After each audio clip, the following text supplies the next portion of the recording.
Hello, everyone, and welcome to the press conference. It is Thursday, March 18, and we have some big topics to talk about here today. And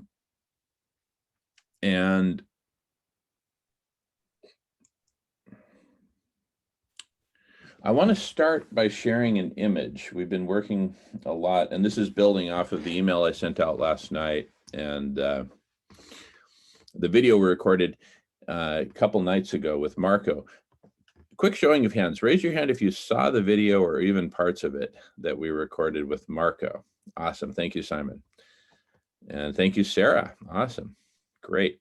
And Marco, you get a kitchen pass because you were in the video. So let me screen share here and show just kind of a quick image that I'm going to highlight in green here where most of my focus has been as regards both collective superintelligence and saving and healing and transforming life on Earth has been at the level of these two boxes that I'm about to highlight. The first is platform, the platform for collective superintelligence, which we can talk more about. We've talked quite a bit about it, and the essence of the platform is pretty simple. The most important part of the platform is something that doesn't exist yet, and that is a universal calendar of all of the Zoom meetings, Zoom and other platform, but all the meetings that are addressing, like we're addressing right here, the saving, healing, and transforming of life on Earth. Anyway, so more on the platform in a little bit. And then on top of this platform, which really doesn't exist yet, and that's part of the frustration. We've been talking about it. Parts of it exist, but many times it seems like it's, one step forward, two steps backward. But the idea is that with the proper platform, and I think now that we're distinguishing a bunch of really important stuff here, we're going to be able to finally get this platform rolling. But the idea, anyway, is that on top of this platform, we will, wait, I just need to, okay, that on top of this platform, we will be able to develop and perfect a strategy for saving, healing, and transforming life on Earth. And I'll talk more about the strategy later, but just to at least point to it. The best strategy we know of collectively to date starts with food, starts with feeding everyone plant-based foods, which will kick off two rows of dominoes tumbling. One about meeting all human needs, basic human needs for starters. And the other row of dominoes is saving Mother Earth, saving all of our brother and sister species. And plant-based foods is at the heart of both of those. But anyway, more on strategy later in a little bit. It won't take us long. And more on the platform later in a little bit. It won't take us long. But again, just to recap the point, because it's a really important point, most of my focus, and I would say our focus of this community as regards collective intelligence to solving the world's problems, has basically been, hey, we got to build this platform. Let's build it. We are building it here, parts of it. And let's use this platform and our community to develop the optimal strategy, starting with food, including SRM, et cetera, including all this. But again, back to these two salient points: platform, strategy. Platform, strategy. And my big insight anyway, from the last week or two, has been that there is a missing foundational layer, without which we've really been struggling. And that foundational layer I'm calling collective agency and collective choice. And for me, it's such a new thing in the conversation. It's kind of like this missing elephant in the room, that until we properly address it, no wonder we're going to be struggling at the level of platform. No wonder when I bring up the urgency of the calendar and that we got to do this and that we can do this, we get so much pushback. You see what I'm saying? I'm going to go back to video so we can have more of an actual conversation here. But I just wanted to put that image on the screen for starters, because for me, that picture kind of tells the story. So I'm referring to a meeting. I don't like to, name names or even name groups when we have constructive criticism. I like for them to be here when we do it. But I'm pointing to a recent meeting where I kept wanting to talk calendar and the urgency of the calendar as this fundamental part of the platform. And I was getting significant pushback to the point that I was getting interrupted when I was being very polite and very concise. If somebody interrupts me when I'm talking for 10 minutes at a stretch, that's one thing. But if I haven't even gotten 30 seconds out of my mouth and I'm actually saying something new, like when I was making the distinction between the intelligence at the level of an individual meeting versus the intelligence of a network of conversations, the intelligence in one conversation versus the intelligence of an entire network. And I made the analogy that a single conversation is like a neuron, and a network of conversations is like a brain consisting of, whatever, millions, trillions of neurons, right? I think a mosquito has like 20,000 neurons or something like that. So it doesn't have to be in the trillions, right? But, and mosquitoes are certainly very intelligent. But, the intelligence that we know of when we think about higher intelligence, it's all about the network, right?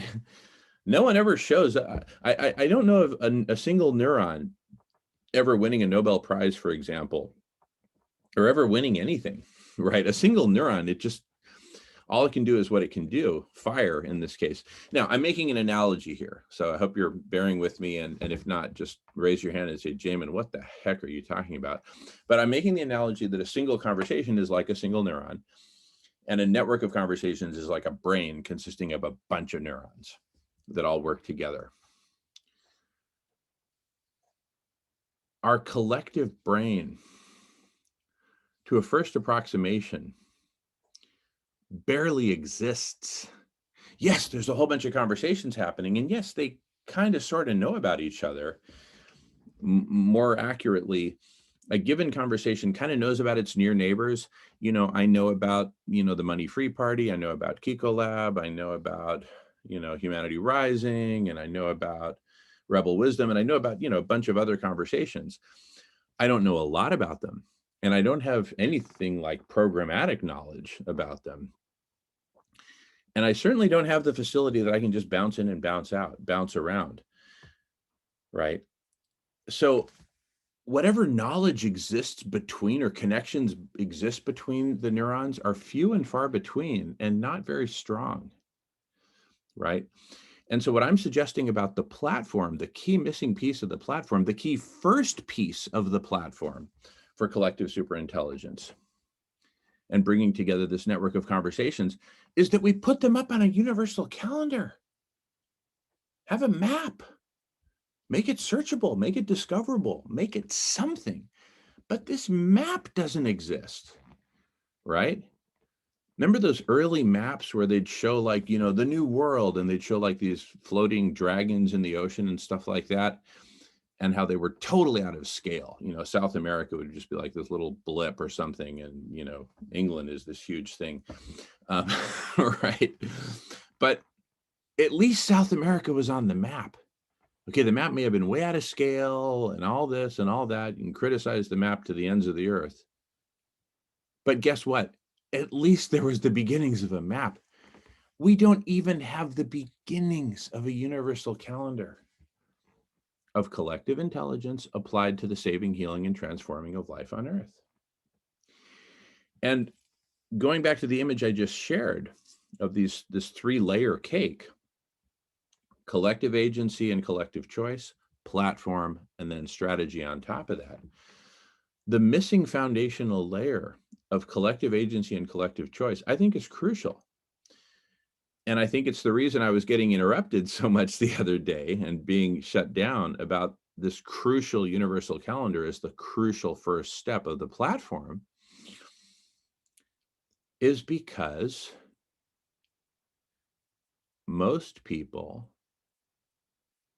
are not experiencing what many, if not all of us are in this room are experiencing, which is collective agency. Agency in the sense that, yes, we can transform life on Earth. Yes, we can transform human culture. Yes, we can transform society. Yes, we can. It may be difficult, and we may fail, right? But yes, we can. We may not know how to do it. We may not have a clue as to how to do it. But it starts with a yes, we can. We've all embraced that. And to see our sisters and brothers not embrace that or even push back against it is beyond heartbreaking.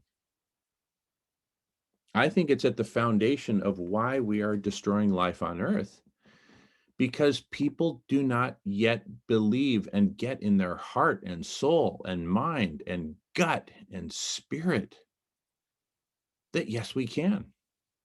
Because the minute you say yes, we can, suddenly you're taking on a huge responsibility.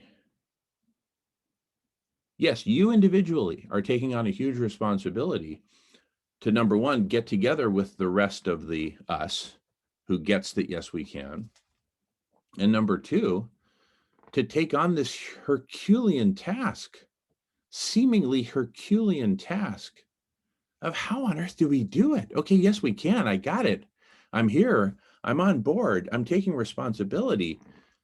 And now, ouch, that kind of hurts to take on all that responsibility. I kind of wanted to go back to smoking ganja and watching Netflix, and now you're telling me I have to save life on Earth? Ouch. You're kind of raining on my ganja Netflix party here. Sarah has her hand up. Go for it, Sarah. Hey, Jamin. Oh, and I got to take a quick call. But carry on, and I'll be right back. Well, I'm driving, so I could wait for a second, but my comment is just that we need to figure out how to make people feel accountable and guilty enough to even take that next step to looking at themselves and start, making decisions every day about not hurting even themselves, because they don't realize that they're like killing themselves by what their actions are at the grocery store or anything that they do that involves animal exploitation. That's my comment. Hey, Sarah, I got the tail end of it, but I think I got the gist of it, because that's a huge part of it. Because to embrace that we have this agency and that, yes, we can, one of the first things that we need to embrace is to stop murdering animals. I would say stop murdering and eating, but murdering is the big part. Whether you murder them to put their skin on your wall, or murder them to put their flesh in your stomach, you're still murdering, right? And I think that's one of the things that people are so uncomfortable with, is they don't want to give up their bacon cheeseburger, with barbecue sauce and deep fried onion rings and all, and they don't want to give up, and they don't want to confront that all this food that their parents and grandparents were putting in front of them for all these decades was just simply wrong, right? So amen, hallelujah to that. Now, but that's just the beginning, transforming what we eat. It's basically to take on this responsibility, in a sense, is kind of like turning your own life inside out, right? So I think we need to get to we need to address the elephant in the room. And the elephant in the room is not so much a crisis in platform or a crisis in software or a crisis even in a meeting of the minds. It's a crisis of the soul, right? Of the spirit, of the heart. And the crisis is a crisis of embracing that we have agency, right? Raise your hand if you ever saw that movie Excalibur where like the young MacArthur pulls the sword out of the rock. And you know what he tries to do? The first thing is try to stuff it back in. Because to wield that power, with great power comes great responsibility. Again, who the hell wants that responsibility when you've got your bong sitting over here in Netflix just waiting for you to click play, right? You know what I'm saying? I think there's a lot of resonance. So Jamie, the beginning of my statement was people don't want to take accountability for anything. They want to go do their work, punch a clock, come home, shut down, go into an imaginary world that's not reality. People just don't even live in a reality. They don't even live in this universe. They live in an alternate reality because of even though I played video games when I was a kid, but nothing like this. Like we're talking about people like it's like an addiction. So really everything stems back once again, addiction to meat, addiction to dairy, addiction to gambling, addiction to anything that has to do with continually doing something to exploit something else is the pattern.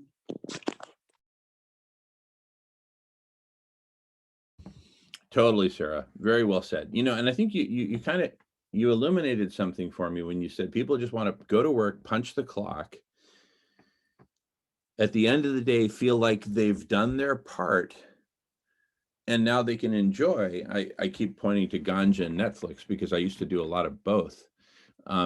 They can then go back and enjoy that which they want to enjoy and feel like they've done their part. Okay, I've done my contribution for the day. Now I want to go enjoy, ganja, Netflix, hamburger, whatever it is, and not consider that, wait a second, maybe there's something more here, right? And that's what we're all embracing, is that something more. And yeah, it's uncomfortable, it's painful, it's heartbreaking, it's a bunch of things. When you really stare it in the face, what we're staring in the face is the extinction of life on Earth, including our own extinction. And I think the hard, cold truth is that's just a lot to take on. So part of where I want to get to in this conversation today is that we need, oh, my mother-in-law is calling. I got to take this. I'm going to let the recording roll and I'll be back, but please carry on. I'll be right back.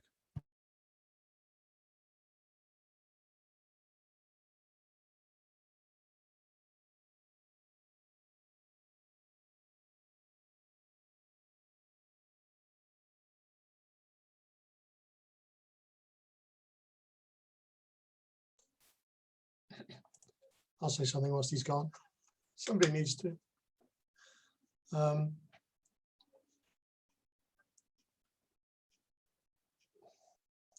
think it's fear, isn't it, really? People just want to numb the pain. So they go to somewhere where they feel a misguided sense of security in what they know. And I personally feel that the answer is to give them an alternative that inspires instead of frightens them. People need to believe there's an alternative that they can be a part of that isn't risky, because people are risk adverse. So they need to see it as a positive. And it is a big risk, breaking free of, somebody described it very eloquently the other day, the Matrix. The Matrix is more than just a metaphor, the film. We are living in a matrix, a control grid. And I think we need to break free of it collectively. It's very difficult individually.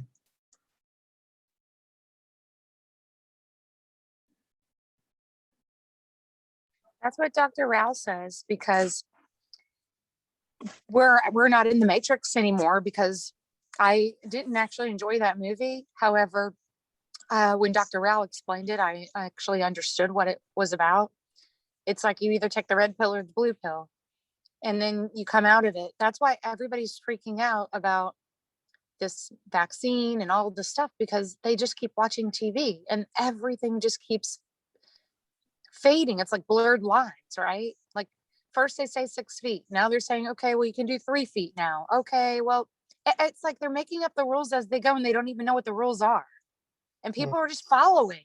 It's such conformism. It's just outrageous. I've never seen, I mean, everybody knows it's conformism that won't conform, but the people that won't conform are the ones that get, blamed and were bullied by those that do conform and those that do actually are stuck and they haven't made the connection. They're stuck in the matrix and that they're the conformist. And I've been doing this so long. And I don't know if you know the playwright Ionesco, but he wrote this play called Rhinoceros, and it's all about conformism. But I just really wish that more people would read about what conformism is and even know what it is, because that's the reason why people are brainwashed, because they are in the matrix and they're brainwashed and they don't even know what they're brainwashed about. But if you read about it and you learn about it, then you realize that, oh, okay. And of course, everybody thinks you're crazy.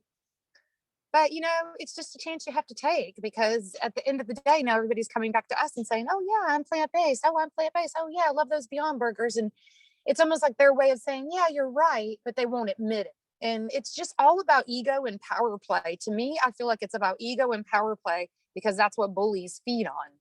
They feed off their ego and they feed off power. And it's really sad. And the reason why they do that is because they eat animals. It's true. I don't know that many vegans that are bullies. I just don't. Mm.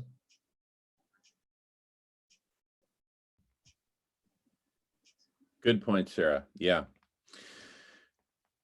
Yeah, I don't know. I actually don't know any vegans who are bullies myself. And that's a big clue. That's a big clue. But anyway, back to the kind of even the more fundamental thing about agency, right? Because you can experience agency and say, you know what, okay, I have agency, but you know what, I'm going to continue to go on killing and eating animals. I'm not advocating for that, but I'm just saying agency is kind of the big fundamental thing. Do you have agency? Do we have agency? Right? And for me, the difference between those two questions, do I have agency and do we have agency, is the difference between, oh, Sister Ivy, were you wanting to say something? Your microphone's unmuted. I just wanted to say to dear Sarah that thank you for sharing about that. That is so true. And I also was going to say what you said, that I do not know any vegan that is a bully either. I just wanted to join you guys. And actually, the worldly thought is always talking about how they perceive it, vegans, as weak because we are not bullies, which is what they know. And so it's good to be, like aware about the world perceives some way vegans, because we are not bullies, then they think about weakness. And we know that's not true in it at all. But yes, I haven't never met one, and I've been going the vegan way for over 14 years and never seen one like that. So it is very wonderful to hear this testimony to that, because we are helping on earth on not being that way. And she also mentioned about ego. And I love this definition that I have heard about ego. And you may know it, but I just thought to share it. It's edging God out. Because when the ego is there, there's no room for divine love. There's no room for divine direction. It's all about me, me, me. So I think that's very true, edging God out. And just very glad to be here. Thank you.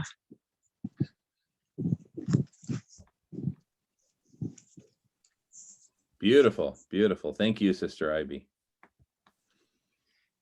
Oh, one more thing, excuse me. Yeah. I didn't know if you heard me at the end, before the break that we had. I said that if it was okay, I would like to bring some inspirational quotes. I don't know if it's too late for it, but no, it's never too late for that. But I don't know, you heard me before the break. I had my earphones and I didn't know. Yeah, why don't you go ahead and share your inspirational quotes, and then I'd like to make a connection between bullying and fascism, and also I see that Simon also wanted to speak. But go ahead, Sister Ivy, with your inspirational quotes, and then Simon. Go ahead, Sister Ivy. Thank you. Thank you. This is the day. And we can also say this is the meeting that the Spirit has made. Be glad, give thanks, rejoice. Stand in a Spirit's presence, unafraid. And this is a very great statement, to me, one of the greatest statements I ever heard. And actually, Albert Einstein said that it is one of the greatest statements he heard. And it's called the scientific statement of the spiritual being. And it goes like this: is the anti to all the materiality that we have ever been taught and been into since we are babies. And this is the anti. It says, there is no life, truth, intelligence, nor substance in materiality. All is infinite mind and its infinite manifestation. For the spirit is all. Spirit is immortal truth. Materiality, matter, is mortal error. Spirit is the real and eternal. Matter, materiality, is the unreal and temporal. Spirit is God, and we are Spirit's image and likeness. Therefore, we are not material. We are spirit.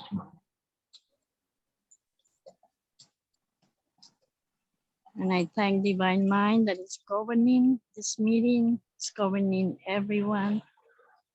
I thank Divine Love, God, that is taking care of whatever we all need to learn and whatever we all need to deal with. And He will take care of the people that are not understanding what we are about. So just sending some good to that.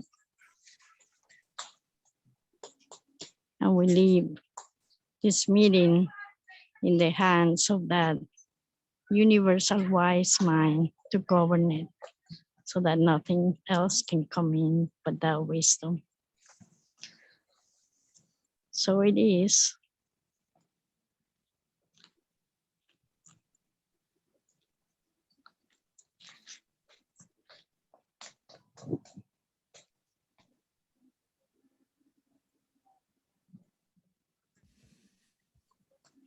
Beautiful. Thank you, Sister Ivy. My pleasure. Thank you.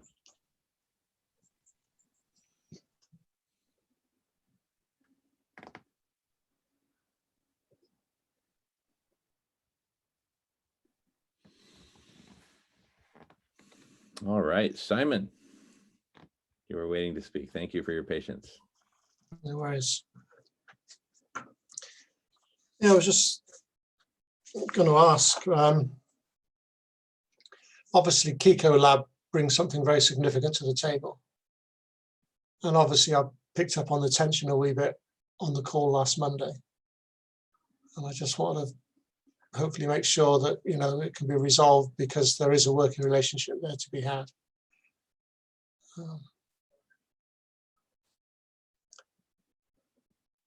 And I just think this is the challenge. I mean, that's their meeting, this is your meeting.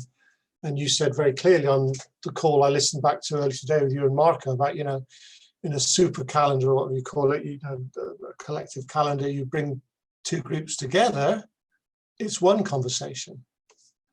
So you need this platform you're talking about, this super intelligence, it needs to have the sense that it belongs to everybody.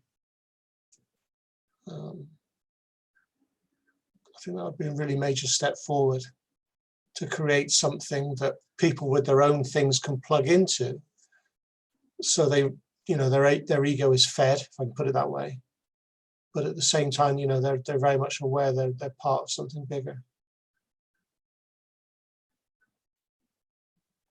So I was just curious, you know, whether you've had any sort of chats with the guys at Kiko Lab since Monday. Yeah. May I answer, or did you have more? Yeah. All right, and I see Alan's got his hand up, but let me address that, Simon. So I've actually been in an asynchronous email and even video dialogue with the Kiko Lab folks since Monday, and it's going very, very well. In fact, the video that I recorded with Marco that was in last night's email was, you know, originally inspired by wanting to get some of my thoughts out to them, and in fact, much, but not all of the email that I sent out last night for the press conference started with excerpts from an email exchange with them. So we are very much at work on having a meeting of the minds. We don't obviously are not necessarily going to agree on everything right away or even ever, but we're definitely very much in the conversation. I value the relationship tremendously. I do plan on continuing to go to their meetings, and actually what we came up with in terms of the shit, right, which I'm anxious to get to, that came at the very end of that 7-hour meeting. We hung in there for 7 hours with the Kiko Lab folks. Not all of them. There were just 5 of us at the end. Me, Marco, Christopher, Charles, and Karen. Was anyone else? Oh, Alan was also there. So there was the 6 of us. Anyway. I think Judith was there. Was she there to the end or near the end? Near the end, but not the very end. But it was towards the end that we got to actually the using the acronym the shit, which I had used before, but a lot of people had said, no, don't do that. Don't say that. I don't like that. Anyway, but we were like, you know, what's it going to take to really wake people up and get people, Marco, I'm going to mute you because we're getting some clinking there. Or there you go. You're good. You know, what's it going to take to, you know, get people into this conversation? And Charles's mind was way more open, I would say, towards the end of that meeting than at the beginning, as compared to the beginning of that meeting. So really good progress is being made. Now, as to your point, Simon, about, you know, how do we do this in a way that's much more inclusive? I'm going to get to that too. I alluded to that in my last night's email. But right now I'm kind of, or up until now, we've kind of been focused on the core, this hot core of the shit. But how do we create concentric circles around that are much gentler and more inclusive than this, you know, truly radical core, radical in that we're getting to the roots of a lot of things right here. And the press conference is actually a big part of that. But anyway, we'll get to that. And I'll make that very explicit what I'm talking about in a few minutes or in a little bit. But the essence of it is that even though we've got this radical core called the shit, and we're really getting into the heart of it, there are much gentler on-ramps to this whole realm than just jumping right into the middle of the shit. And with that, I'll pass the talking feather to Alan, followed by Marco. And Simon, of course, if you have quick, you know, responses, always welcome. That's one of the things I learned about Kiko Lab. If you have a quick interjection, like something that'll take like 30 seconds or less, just raise one finger and make it. Otherwise, raise your hand for a longer spiel. Anyway, with that, go ahead, Alan, followed by Marco.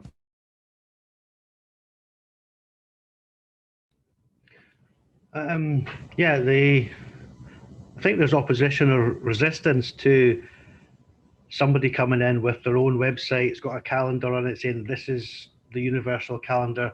You all have to come and use our calendar.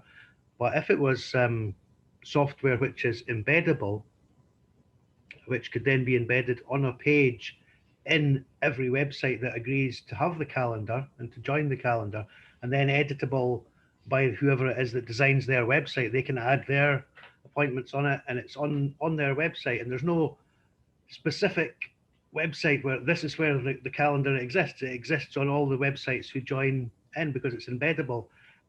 And if you look and search hard enough, you always can find something like that for free, already designed, that you could just pick up and use. It's probably something you do a proper search, you'll be able to find something like that probably quite easily.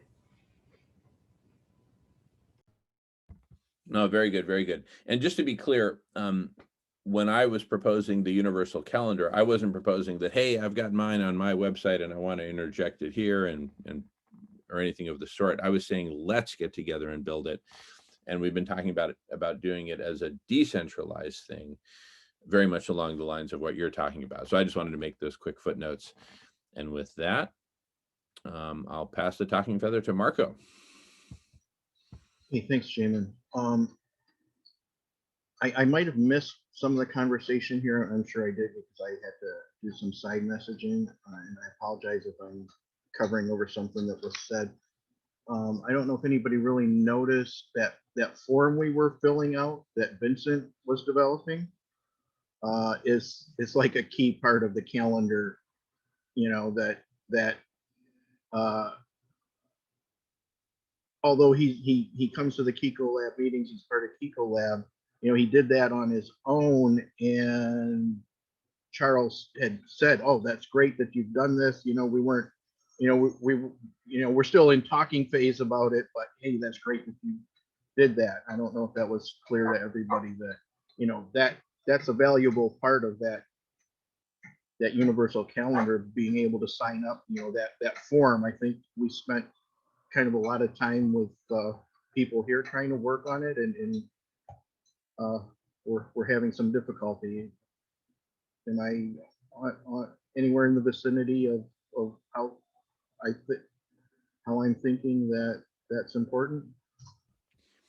No, this is super relevant. In fact, I'm going to be talking with Vincent in a few days here about his work and what he's developing, because I think what he's doing is the closest to what I've seen to what we've been talking about. He's definitely got the closest in terms of actually coding something, and he knows how to code, and his heart's in the right place. He's hung out with us a fair amount here on the conversation in months past.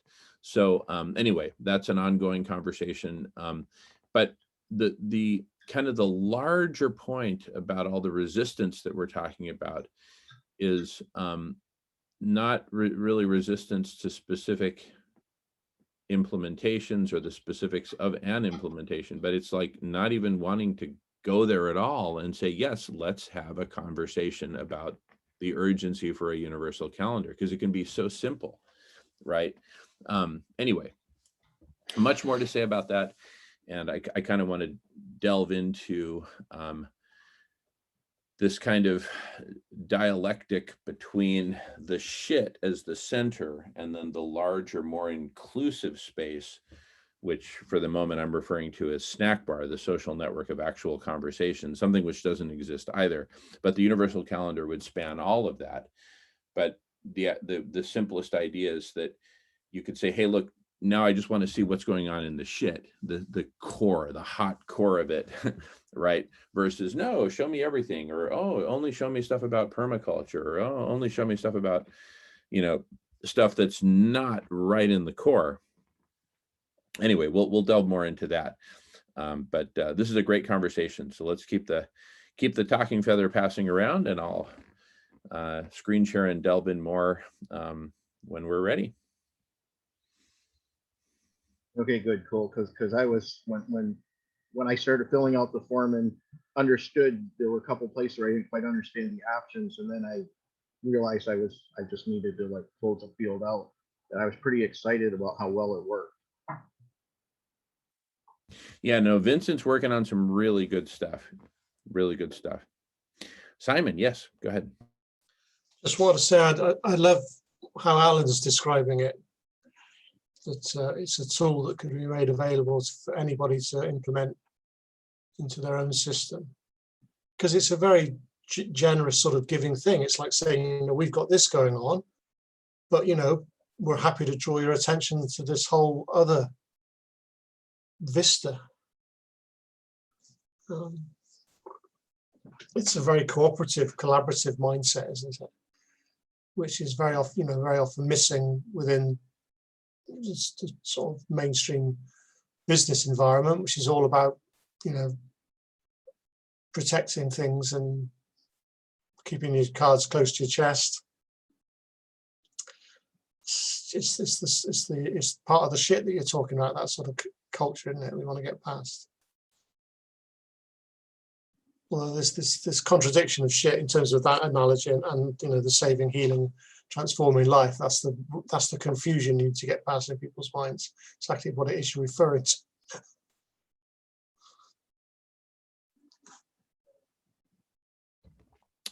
Yeah, I've got a lot to say about what you just said, Simon. But first, Marco has his hand up. Were you finished there for the? Yes, you are. Okay, go ahead, Marco, and then I'll jump in. Yeah, no, definitely that's what we're after too. We're not after you know, credit for it. We're not after controlling it. We're after it existing for everyone and everybody having, you know, equal access to each other. You know, we have communities now that you know, are saying all these same things, but then they also want membership fees, and they want to control the calendar, and they want credit for it, and they, you know, they want applause, they want to be held on our shoulders and have powdered sugar blowing up their asses, you know, as an old family saying, and that we, you know, are willing to do things for free and always encourage, you know, access for everyone, tramples on their income, and that's one reason why we're not farther along now. And I'm complete.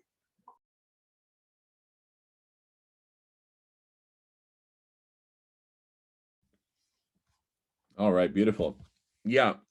So talking about the universal calendar, the whole idea is that it actually be universal, that everyone have equal access to post their meetings to the calendar, as long as, and I wrote this in the email last night, as long as what?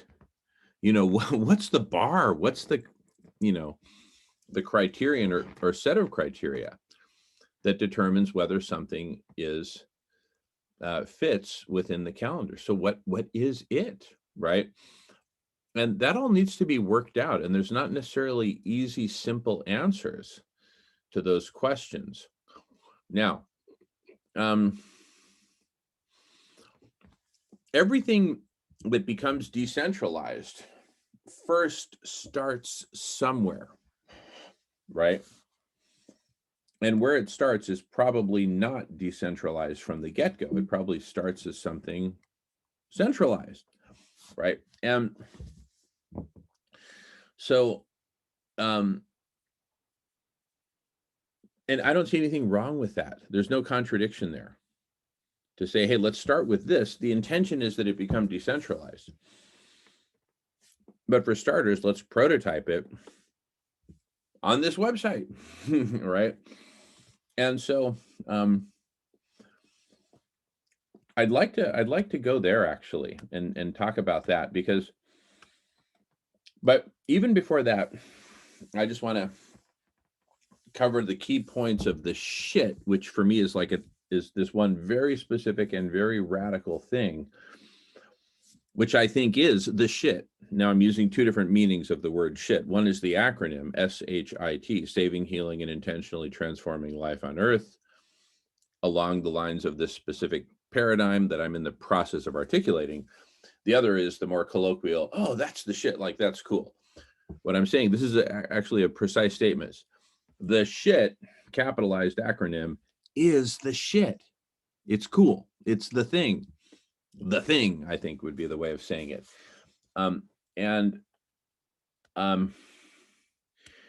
What I mean is that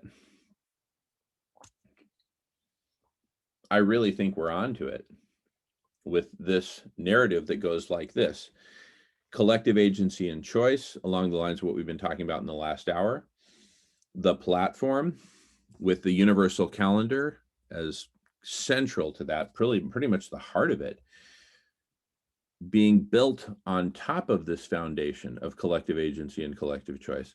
And then strategy for saving, healing, and transforming life on Earth emerging on top of that, right?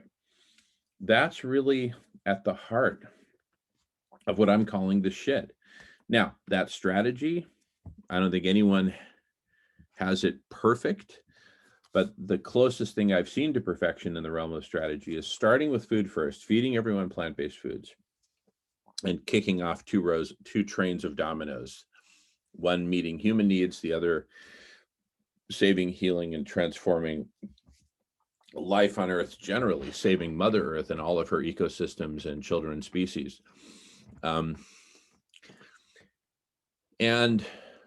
so that's the strategy piece, but that all requires conversation.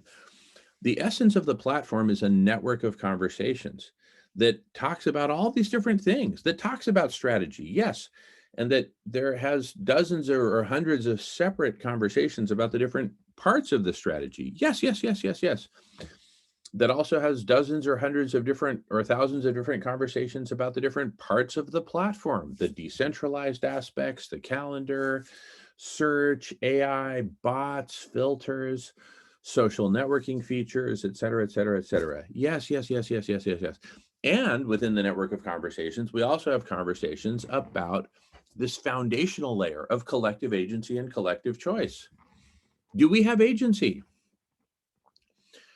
Or is the best that we can hope for to vote for some better representative every 4 years? You know, a better Joe Biden, a better Bernie Sanders, and then the rest of the time we just go to barbecues, smoke ganja, and watch Netflix. I'm being very cynical here, right? And rhetorical. But anyway, what's the essence of what I'm saying? The essence of what I'm saying is that the shit is all about a network of conversations that spans, at a minimum, these three fundamental layers: collective agency and collective choice, the platform, including universal calendar, and everything supporting the network of conversations, and strategy and implementation that follows after that strategy. I'm trying to say it as concisely as possible. That's what I think the shit is. I mean, it spans all three of those layers and probably many other layers.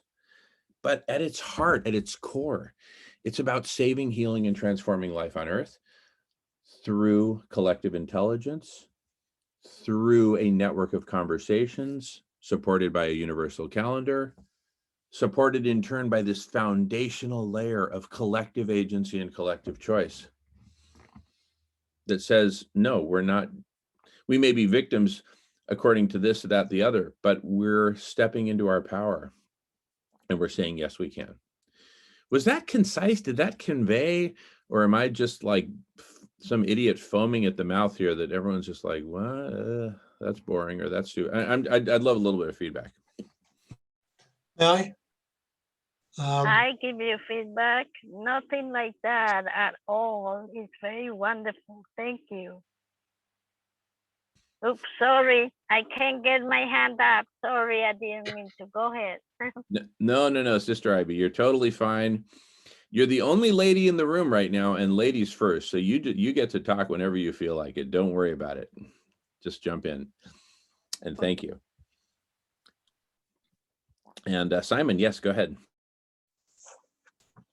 Yeah, I would just like to say what you're articulating makes more sense than you'll ever know. It's been formulating in my own head for a long, long time. And coming to these meetings has been gratifying on two senses. One, to speak to people like you and Mark and Sister Ivy, people that are thinking the same way.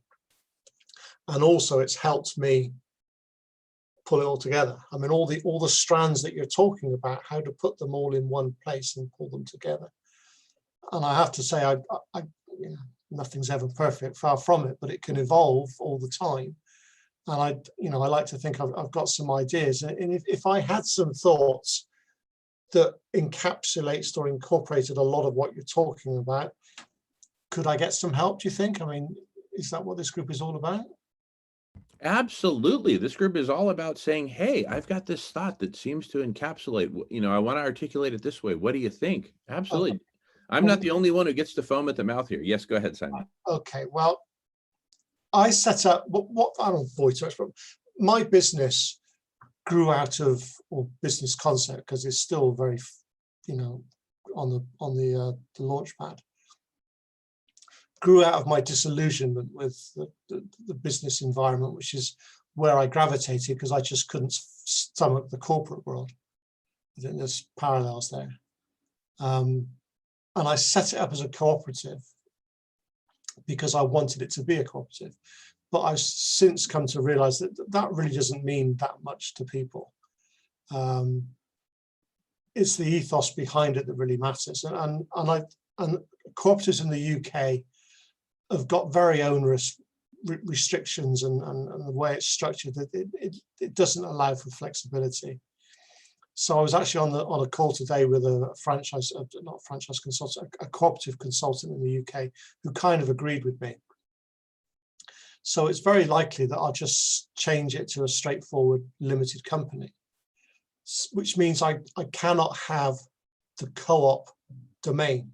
You have to be a fully registered co-op in the UK to have .co at the end. So I was just actually looking at domains, and one that popped up, which I really liked, is .global.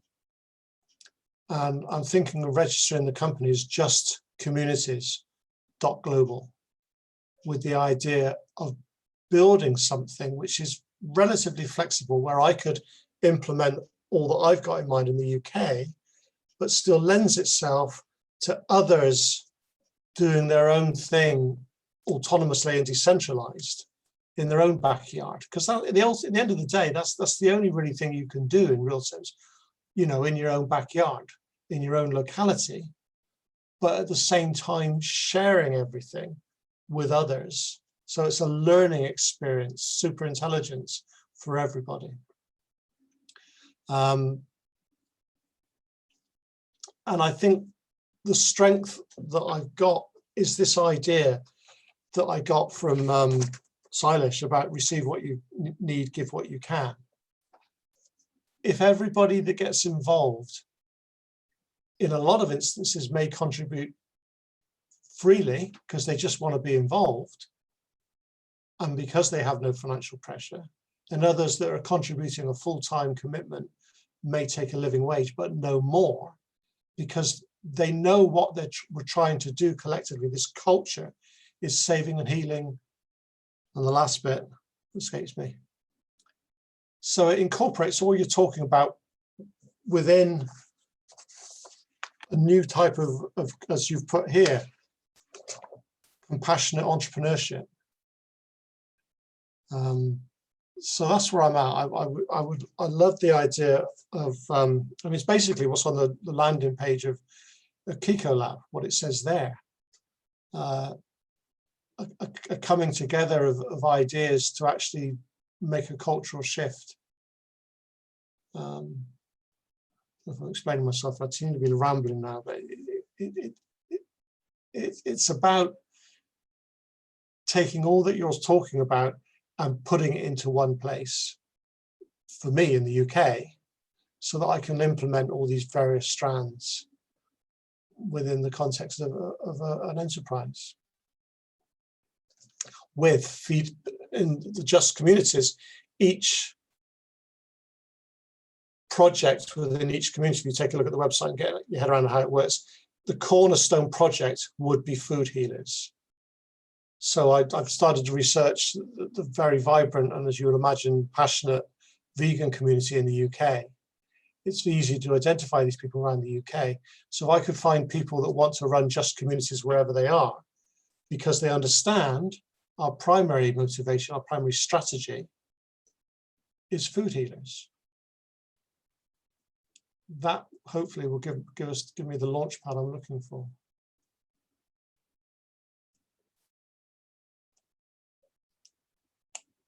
So I appreciate anybody's thoughts on that. Oh, I've got a lot of thoughts. So there's two things I want to focus on first in my response or feedback. One is your comment about your own backyard, and the second is that the primary strategy is food healers. And I want to challenge you a little bit in a way that I think can be fun and enriching. And but I just want to get your permission to be challenged. Okay.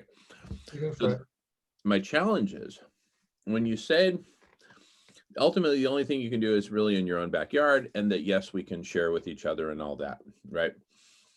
I think that we can think and be much, much bigger and more powerful than that. Certainly that's viable to say, hey, what can I do in my own backyard? Great stuff. Hey, I want to share with others. Great, great, great, great. And so this is the big additive piece to this. We can create a collective super intelligence that can become so powerful, so intelligent, objectively, measurably intelligent, that in such a way that we can actually run circles around. Not that we want to do this in a competitive way or anything like that, but literally run circles around the intelligence that's manifest in, say, the CIA, MI5, MI6 in Britain, the entire global capitalist system with all its banking cartels and industries and everything else, organized religion, you name it, literally run circles around all of that and effectively become a new form of governance, right? So that it's not, this is probably an unfair sort of, pantomime, but I'm going to use this, I'm just going to kind of act it out. So instead of us saying, oh, we're just kind of this little backyard here, kind of doing our own little thing, trying to stay under the radar and do our own thing and work with other backyard communities. No, we come front yard, Main Street, Washington, D.C., Whitehall, and we become this new form of governance, totally benevolent for a change, right? And that we can make obsolete all these other forms of governance, right? Literally all of them, make them obsolete and have this collective superintelligence, something which pretty much all of humanity would find so appealing and so irresistible that they would just jump in, and we radically transform life on Earth. Among other things, we become so crazy, super intelligent that we make all these benevolent programs that we're just dreaming of today. We make them just a standard. Of course, that's how we do things. Of course, we don't eat animals or kill them or torture them or rape them. Of course, we cool the planet using mirrors. What took you so long, kind of thing, but all in a very benevolent way. So I think we can essentially become that humanity can really come together and unite, unify, cooperate, collaborate in ways that will just blow away anyone's wildest dreams up until now. And yeah, go ahead, Simon. Yeah. Fine, let's do that then. That's what I'm talking about. That's exactly what I'm talking about. When I said my backyard, what I meant by that is that, the reason when I stumbled across this domain ending of .global, it would be global. But when I say in your backyard, it needs somebody See, this is where so many platforms fall down, like Airbnb and all the others. They don't have anybody within communities. They don't have this hybrid of everything that's possible in terms of the internet, with the combination of actually people within communities making it happen. So when I said in your own backyard, it needs somebody, it's almost like a node on this super intelligence working together, almost like an ant type colony type thing. So you've got people doing what they need to do where they live, but they know they're part of this greater connectivity, all with the same aspiration, which is what you've been working towards all this time and are getting closer than ever. Which is exactly what you just explained, and it is so much more powerful. The conventional, the mainstream structure, which is marching towards fascism, has to work so hard to maintain itself. Whereas a system which is benevolent and compassionate will just flow. I think we used the analogy the other day about, swimming upstream. That's what the system is doing. It's constantly, which is where all the tension and the coercion and the conflict comes from, because it's going against the flow. It's going against our human nature. Whereas what we're talking about here is something which will flow naturally and people will want to dive in.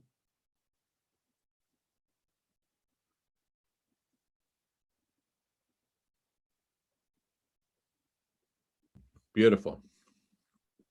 Beautiful. Yeah, totally. And in this,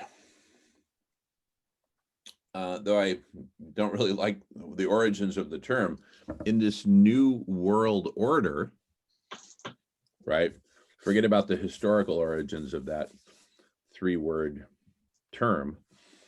We're really talking about a new world order, a new order that is benevolent, compassionate, loving, healing, right? All inclusive, right?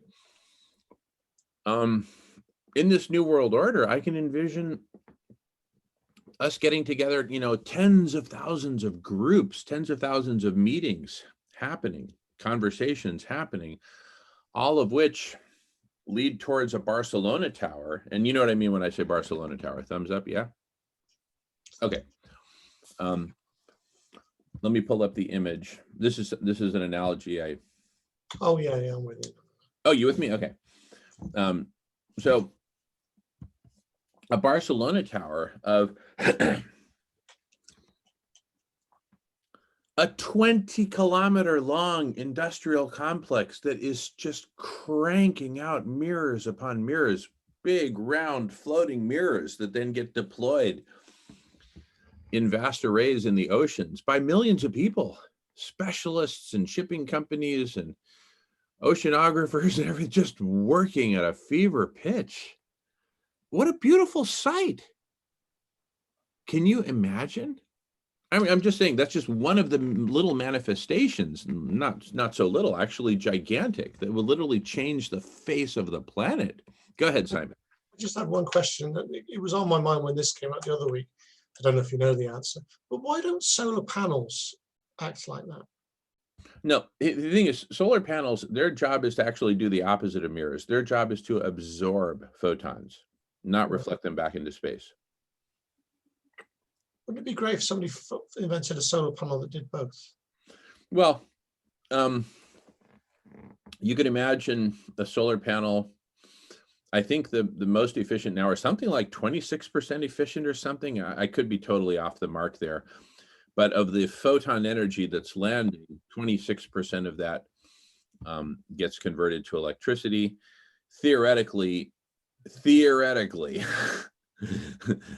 other, 74% could get reflected back into space, and that would be a way. But anyway, we're kind of getting down a rat hole here. The point is not to solve the electrical engineering or the material science of solar panels, but to say that whatever the solution is, we need to implement it at scale.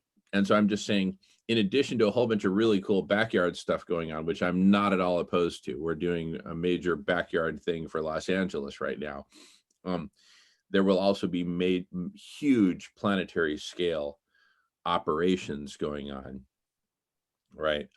And so it's all of the above, but all of this orchestrated by a planetary collective superintelligence. So even the community garden that I'm building in my own backyard, you know, that's just me and 3 other hippies, and we're there with our old rusty shovels and doing it in just a super local way. We might be getting input from folks from Madagascar and Iceland and Shanghai, China, and Havana, Cuba, saying, hey, you know, try this, try that. Oh, good. Oh, you know, and so the intelligence is just this ocean of intelligence and conversation, even though most of what's being done is very local, but some of what's being done can be just huge scale industrial oceanographic operations that involve literally millions of people, right? Between workers, consultants, engineers, et cetera, right? You know, celebrities talking about it, promoting it, right? And all kinds of activities across the board. Anyway, love this conversation. And you see how it's just kind of flowing. I love how we're not pursuing some damned agenda. All right, it's 16 minutes past the hour. Stop talking about that. And we're going to start talking about this because that's on the agenda. Anyway, I'm just blowing off some steam here.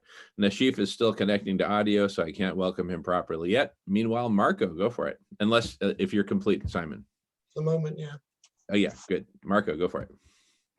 Yeah, let me ask, have either one of you or anybody in the room seen a movie? It came out in 2020, Planet of the Humans.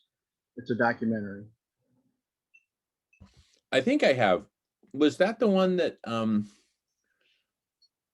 that famous Michael, was that the Michael Moore one, or was that a different? No, this is a guy I haven't heard of before. Jeff Gibbs was a director, and he lives in Upper Michigan, and he's lived an activism life. You know, he's out off grid and everything, but he went and he really followed the money, did a lot of research, and something that I've talked about that I'm now a little more well informed and can talk more about is all these alternative sources of energy, these green energies. They're not green. They're just not. They are not the answer we need. You know, and like they had a one of the solar arrays. They said, yeah, these solar panels are about 8% efficient, and that's a scary number. He said the ones that are really efficient, he said they've got them on the Mars rover, and they're like, cost hundreds of thousands or more dollars per square inch. Those are more efficient, but we're far from having anything like that on Earth. And all the energy, all the fossil fuels it takes to manufacture these things, and this goes for the turbines, and anytime they have to mine rare earth minerals, they're not just getting the minerals they need to do that. When they're digging down there, they're bringing up all kinds of radionuclides in the mine tailings, and doing ridiculous things like just if you haven't seen it, you need to see it. It's on Amazon right now, on Amazon Prime. I'd be glad to screen it here if anybody wants to see it, and we can watch it as a group. It gives a lot of answers that I don't need to waste time here. There's a resource there to be used. I think I've seen it. Is that the one where the reason it's 2040 is he leaves his family because he wants to think what sort of world his children are going to inherit, and he goes to India where they're networking all the solar panels and. No. This one is different. Yeah, he goes to all these biofuel generation plants that are in the States that they're using. They kind of make believe that they're using waste wood chips. Right. Because they have to be the way it's set up. They need wood chips to burn. Here's one example out of the movie where the documentary. So now they're calling these biomass green energy. They claim to be carbon neutral and all kinds of ridiculous things. All the fossil fuels it takes, now they're going out and they're harvesting forests to feed, chipping the trees, green trees up to feed into these biomass electric generators. Then they have to chip up a certain amount of tires to burn with this green wood, because green wood doesn't burn on its own. So in order to get the temperature high enough to burn this green, these forests they cut down, they have to burn tires with it to get it hot enough to burn the green wood. And it's just a fallacy. Nothing that's been brought forth right now as green energy, not solar, not wind, not biomass generation, is what they claim it to be. So it makes doing, makes everything we're trying, working on here more urgent than I even thought a day ago. And the reason for that is, sadly, the Green New Deal is just more capitalism, isn't it? It's more profit. Yeah. And the thing is, you have to watch this because he nails all these people. He nails Gore, Bloomberg, all the billionaires that are out there selling these green, so-called green technologies. It's bullshit. Bill McKibben, Richard Branson, all those guys. It does sound like the film that Michael Mann produced, I think. Yeah, no, it's a different one. Okay. I'll put a link in the chat. Marco, I actually did see that. I remember it now. Oh, okay. Yeah. I remember it very clearly. And it feels to me like we're getting a little bit off topic, but I don't say that as a shame on you or anything like that. It's just kind of feedback for our own collective intelligence, because the main points of what you're saying, I think I can sum up very simply, okay, which are really powerful points, actually. The details are, we could talk details to the ends of the earth, but the main points are very profound, as both you and Simon were alluding to. In the end, green capitalism is more about capitalism than it is about green. Okay? And that's why, and that explains how Al Gore, well, it doesn't explain, but this is at the heart of how Al Gore got off track, got totally off track, right? He got lured by money interests that basically said, hey, psst, psst, hey, Al, you've got a lot of influence. Why don't you team up with us? I think it was a group in London, actually. Why don't you team up with us? And we'll sell a bunch of solar panels and make a bunch of money. Oh, and of course, we'll be saving the planet, right? Right? Yeah, right. Right? I mean, there's probably heroin addicts out there who believe in their hearts that they're saving the planet every time they shoot up with heroin because it makes them creative and connect to the ethereal and whatever, okay? So if you're addicted to something, and I speak from experience, from personal experience, if you're addicted to something, that addiction will make you think whatever you need to think to keep it going. And capitalism is addiction to money, addiction to power, etc. It's more for me, less for you. And but I'm doing it because I'm saving the planet. The bottom line is there's a bunch of stuff that's labeled as green that is, but is actually the opposite of green. And Right. the way out is collective superintelligence, but with a foundation of collective agency, collective choice, and the truly benevolent, compassionate, gentle, healing, saving, healing, and transforming interests that are not at all about bullying, which we were talking about earlier.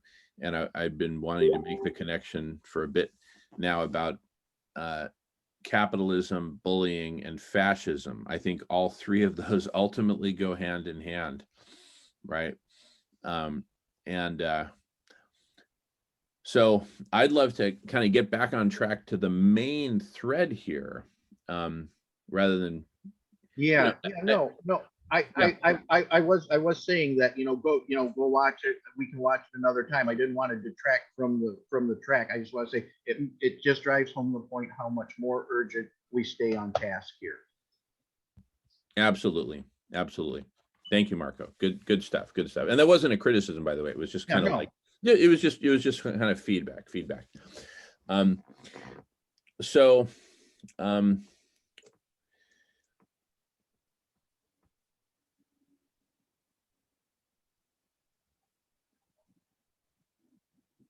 I think the big opportunity here.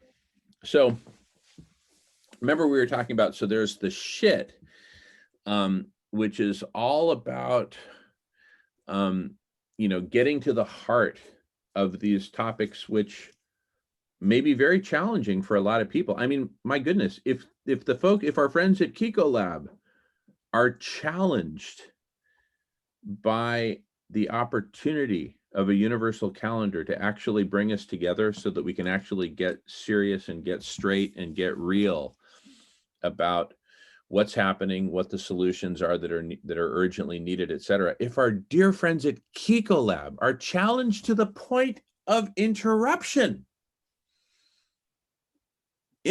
someone's sacred flow that's incredibly concise,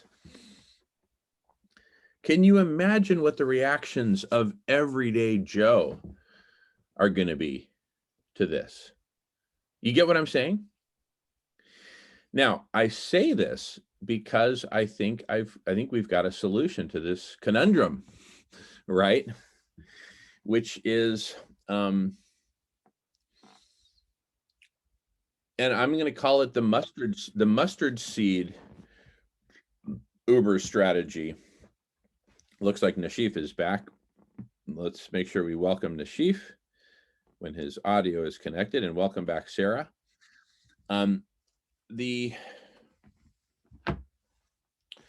It's a mustard seed strategy because it starts very, very small, right? It basically recognizes Nashif. Hey, Nashif, how you doing? I'm fine. How are you? Good to see you. Yes, it has been a long time. I've been doing exams. Good. Wow. Very good. How's that going? Fair, and I finished them today. And during the weekend, I'm planning to go home. Cool. Awesome. Congratulations. Thank you. Good. Yeah. How have you been?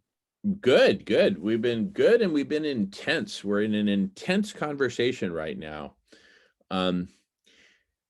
And welcome to it. We're also recording. And I'll just recap it for you real briefly, which is that we've identified a couple things. Number one, that there is a missing layer. We've been talking about the platform for collective intelligence, and then the strategy that we can build off of that platform.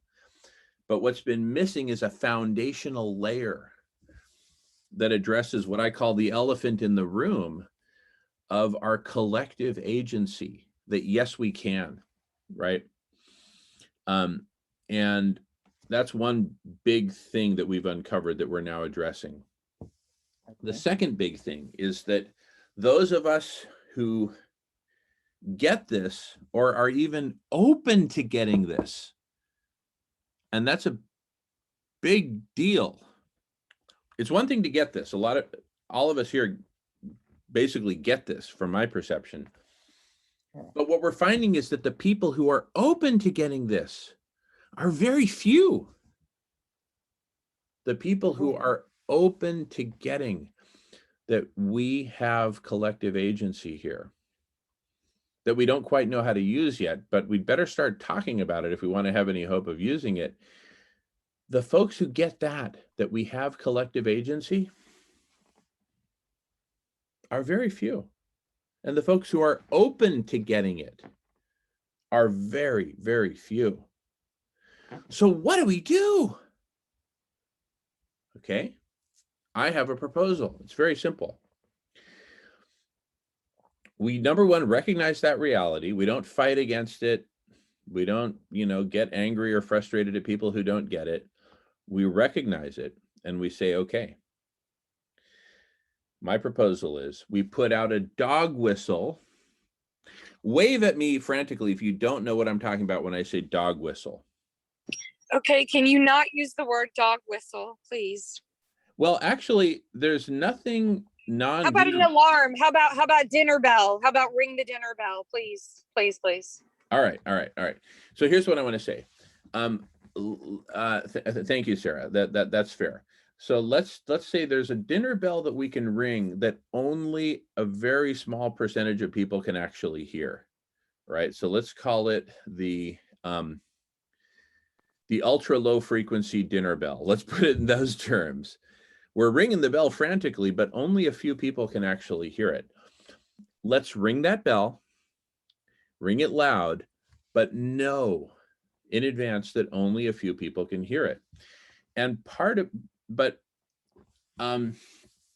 let's also recognize that the number of people who can hear it is way greater than the number of people who are in this room.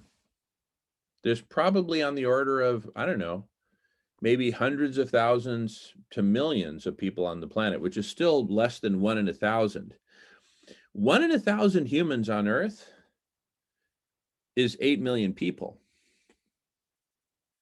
So even if it's only 1 in 1,000, only 1 in 1,000, that's 8 million people who could hear the ultra low frequency dinner bell, right? So what I propose is that we ring that bell loud and clear so that the 8 million can hear it and that a significant percentage of them can show up to have the conversation. And what I propose that we and let's have the dog whistle conversation later. Okay, I see Alan put it in the chat. I mean, have it now if you want, but I'd really like us to focus on what we're talking about here, which is that the way that I propose that we get through to these 8 million people is by putting out a meme that is unforgettable and that they can pass to each other. Okay? And the meme I'm talking about was the subject of last night's email, which is the acronym, the SHIT, which stands for saving, healing, and intentionally, I'm typing it into the chat, transforming. That's it. Life on Earth. Saving, healing, and that's the SHIT. Because when we say that, people who get it laugh. And when people laugh, it means that wheels are turning and they're able to project it out because they're happy, right? And I think this is just what I'm proposing as the cleanest, simplest way of getting it out there, because then you can talk to your friends who either get it or you think might get it or have the potential to get it. And, you know, we need to have kind of thick skin, as my uncle used to say. We need to develop a little bit of thick skin in the sense that if somebody we talk to and share these ideas with, if they don't get it, we say, okay, we move along to the next person, next, right? Some people say that the word no is an acronym for next opportunity. Oh, you say no? Okay, great, good. Now I know to go on to the next and next and next and next and next. So even if our success rate is 1 in 20, 1 in 50, who cares? Just keep cranking it out. Because we need to increase our numbers. The people who get it are the people who have the noblesse oblige to transform life on Earth. Because here's how I see it.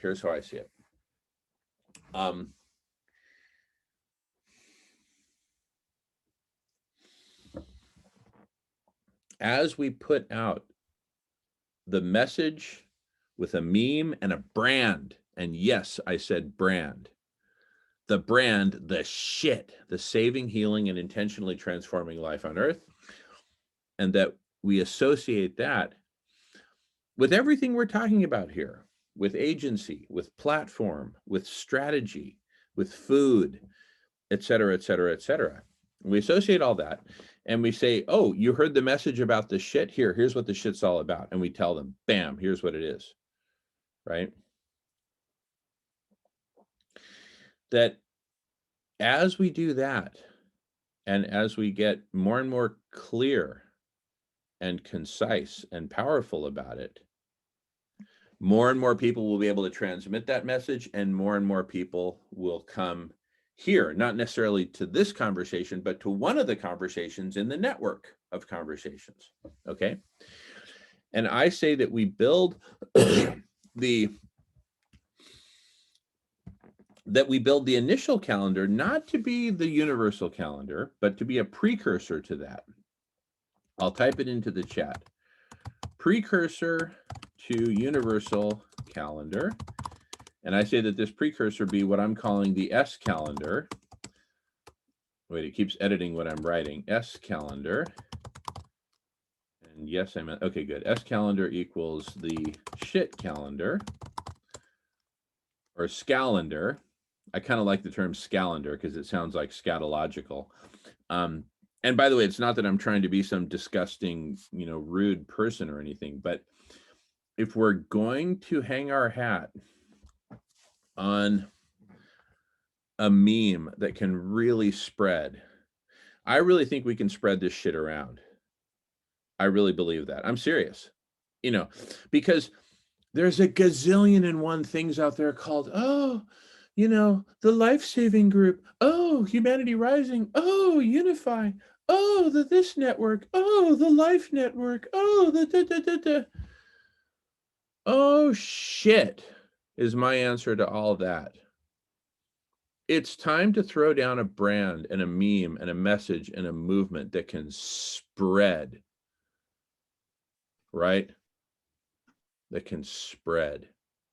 This shit can spread because this shit is the shit.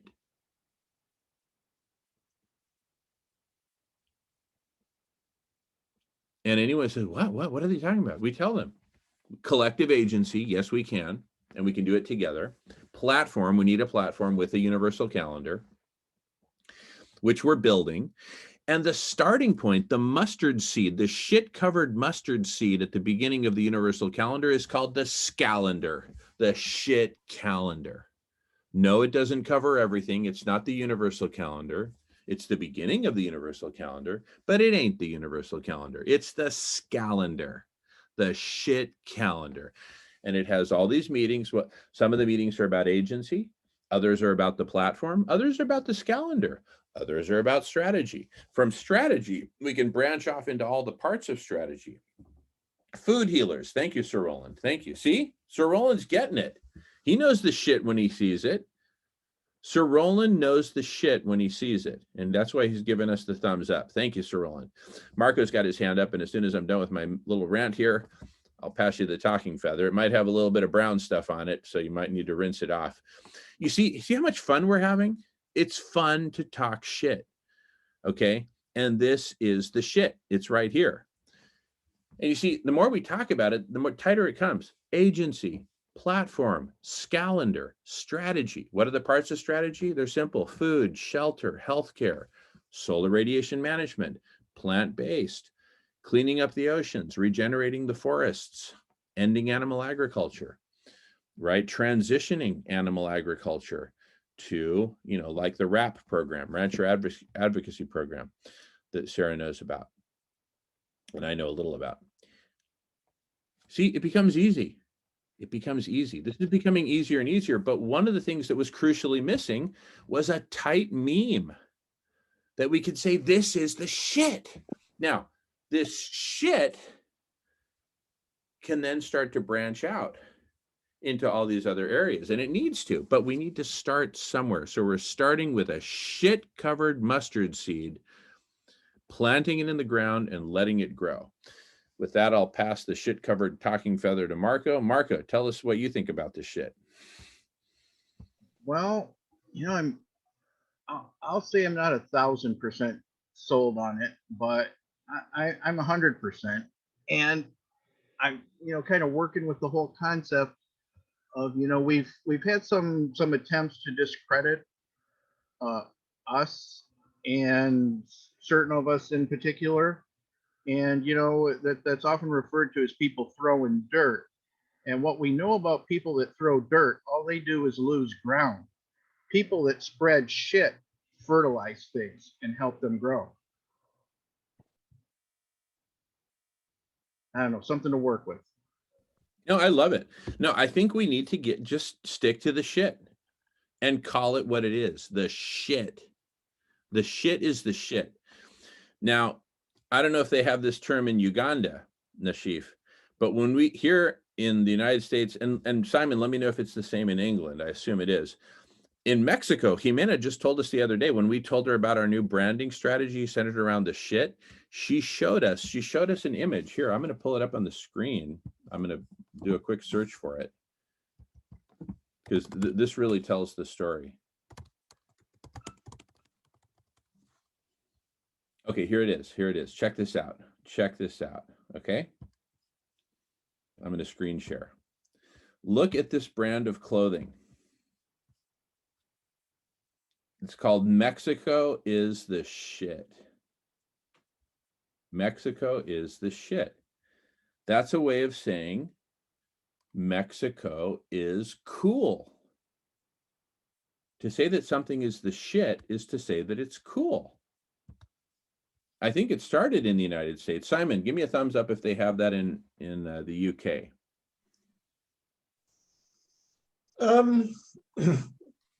I saw quite a funny comedy sketch where the word could be used in so many different contexts. That's the challenge, I think, to you talk about a brand, to drive it into people's minds as a positive thing and as an acronym that, you know, they understand what the acronym is.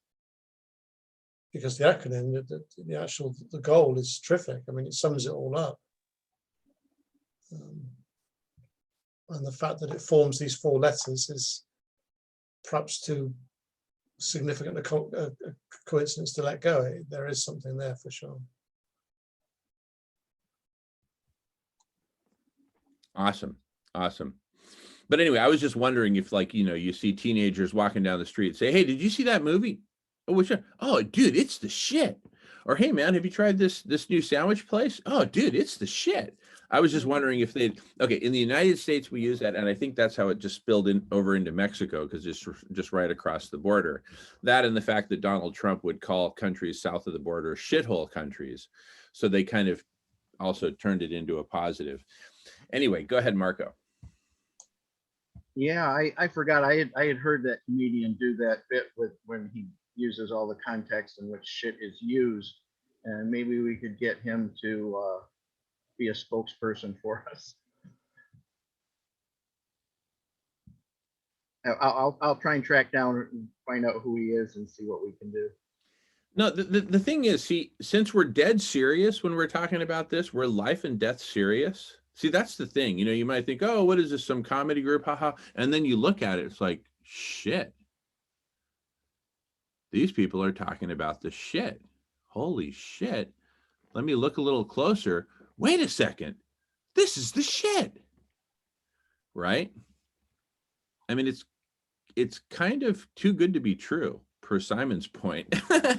And listen, one of the indicators to this, by the way, this is something we kicked around a few months ago, and I kind of didn't have the balls to stick it out because too many people were saying, no, no, no, no. And I was like, okay. You know, like the kid who in the cafeteria, I show up and I sit down with my tray of food to eat, and everyone goes, that's gross, that's gross, that's gross. And even though the food is perfectly good and I'm hungry, I end up throwing it out in the trash bin because I don't have the balls to sit there and do what's right. Anyway, the big indication for us Monday night, Charles was there, Karen was there, Marco, Alan, Christopher, we were all there. And we said, all right, you know, we were just like, we were like 6 hours into the meeting. We're getting tired. It was like, I don't know, 2 a.m. in Switzerland and Germany. We're just tired. We're like, what the hell are we going to do? How are we going to get through to people? How are we going to make this take off? And when we finally put it on the table, the shit, and spelled out the acronym, Karen laughed so loud, spontaneously, she woke up her husband. That's the ultimate litmus test in how do we wake people up. It works. The shit fucking works. Pardon my French, but guess what? It's time to speak some fucking French, right? All right. You want a vegan cappuccino in Paris? You got to speak some fucking French. Pardon the F-bombs. I'm going to try to keep those to a minimum, but shit is a good word. Quoting the great movie On Golden Pond with, oh shit. You know that. Fonda, thank you. Henry Fonda, Jane Fonda, they were both in that movie. And one of the things that came out of that, it was this quote where the grandfather is talking with his grandson, and the grandson had just learned the word shit and is talking about, and in the end, the grandfather says, shit's a good word. See, we even got Nashif smiling. That's the shit. That's the shit. Shit. That's the shit, fucking shit. All right. Because guess what? It's time to start talking shit. We want to get something done. We got to talk some shit. You know, pardon the F-bombs, but it's time to talk some shit. Saving, healing, and intentionally transforming life on earth. That's the shit. And the shit is the shit. Because you know what? I've had enough of the other kind of shit. It's time for the good shit. Break out the good shit. You see, it gets everyone laughing. So, viva la shit. Viva la shit. So we're going to spread the meme based around the shit. Okay, now check this out. As I wrote in my email last night towards the end, I don't know if anyone got there. I know Simon did. But towards the end, I said, look, we also need to do what Simon was referring to earlier, that, hey, we need some gentle on-ramps. Not everyone is going to be attracted to the shit. I want this to be, you know, an ultra low frequency dinner bell to attract people like us, because guess what? People like us are going to say, you know what? Finally, somebody had, and pardon my French, but pardon my Spanish, actually, somebody finally had the huevos to throw down a badass brand, the shit. Okay, that's something I can respect. That's something I can get behind. That's something I can spread around. I'm going to spread the shit. So that's going to help bring in the core. That's going to be an ultra low dinner bell, ultra low frequency dinner bell. That's going to bring us together, the 8 million of us together. And we create the shit calendar, the scalendar, right? We crank it up. And we have a series of meetings every week. And in fact, that's what the press conference is going to be about until we get this calendar built. The press conference is going to be, let's figure this out. Let's talk about it. Let's map it out. Let's figure out how to code it. I'm going to meet with Vincent soon and see what do we need to do to get this thing coded up, right? The calendar will have the following meetings: agency, collective superintelligence platform, collective superintelligence calendar, the shit calendar, right? Strategy, the shit strategy, if you prefer. Maybe we just put shit in front of everything. What's your name, Jamin? No, it's Shit Jamin. That's my new name. I'll go get it legally changed. I'm Shit Jamin. Right? Maybe we just smear shit on everything, put shit in front of, I don't know. So shit strategy, right? I'm not sure I want to say shit food. Maybe we just, maybe we take shit away from food, but you know, food as the centerpiece of the strategy, the shit strategy. Human needs, we call that human shit. Planetary needs, planet shit. Planet shit. Anyway, Can I just say, I was thinking about what, you know, how it's used in the UK. If people do use it, they tend to say good shit. Yeah, that's some good shit. That's some good shit. Exactly. So I think the shit, it became an abbreviation of the good shit. That's the good shit. That's the shit. You know how in America we like to try to be edgy and we try to say these things that are so cool, you know. Like another example is like bad. Oh, that's bad. That came from the 70s. Oh, that's bad. And then, you know, and then came badass, right? Whatever. So I think, you know, I think we sometimes say the opposite, or say, oh, that's fucking insane, you know, meaning something is really brilliant. That's insane. I mean, like some people, like this dude at a rock concert kept saying, oh man, it was just stupid. It was just stupid, or it was just retarded. It was so good. He said it was just retarded. Anyway, sometimes people use the opposite. So I think the shit is coming from that line of opposite juxtaposition. But the bottom line is, I'm not a linguist. I'm just here to talk shit. Okay. And I think we got this shit. You can see it. You can feel the resonance in the room. We've got it now. We've got that badass, edgy brand, you know, that you can tattoo on your shoulder proudly. The shit. We show up next week and everyone's got tattoos. The shit. I'll probably have it on my forehead. And then we'll be figuring out where do we get tattoo removal. But anyway, so don't rush out and get your tattoos just yet. But I think we freaking got this. Look at all the people who are laughing to tears right now. We got this. So let's spread some shit. So again, what are the core meetings that we need to have in this calendar that are weekly recurring? Very simple. Agency, collective superintelligence, platform, scalendar, strategy, food healers. We already got check on food healers, right? We just need to schedule the other stuff, the other shit. SRM,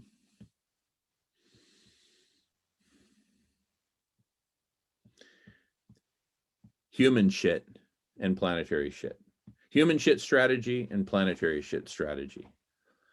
But you know, like if you go into some successful franchise chain restaurant or something, you know how their brand is everywhere. It's on the napkin, it's on the spoon, it's on the cup, it's on the plate, it's on the sign, it's on the menu, it's on the t-shirts, it's on the hoodies, right?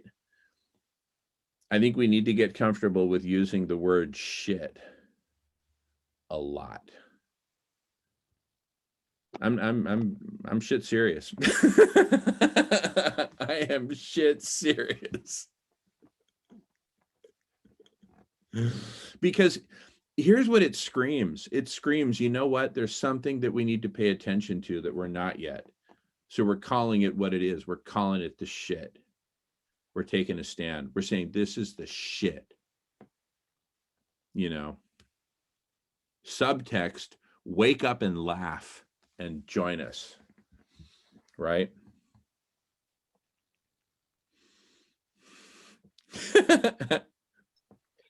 Man. I like the idea of an advert, like a meme to pull people in. Like that initial people, whoa, what's that? It's like, and they take a look into it, but I'm not sure about spreading shit all over the website. You know, Jimena told us when we were kicking this around on Monday, 3 days ago, after that 7-hour meeting, remember, we all came here to the conversation, and there was Jimena, and we told her idea. She started cracking up, and she said, there's this brand in Mexico. It's called Mexico is the Shit. And she said, it is super popular. Apparently, you see those shirts everywhere in Mexico. Super popular. I think it's time to frickin' take a stand and spread this shit around. And say to people, have you heard about the shit? No, what's the shit? Saving, healing, and intentionally transforming life on Earth. That's the shit. Join us. We have these super cool meetings every Thursday and Friday.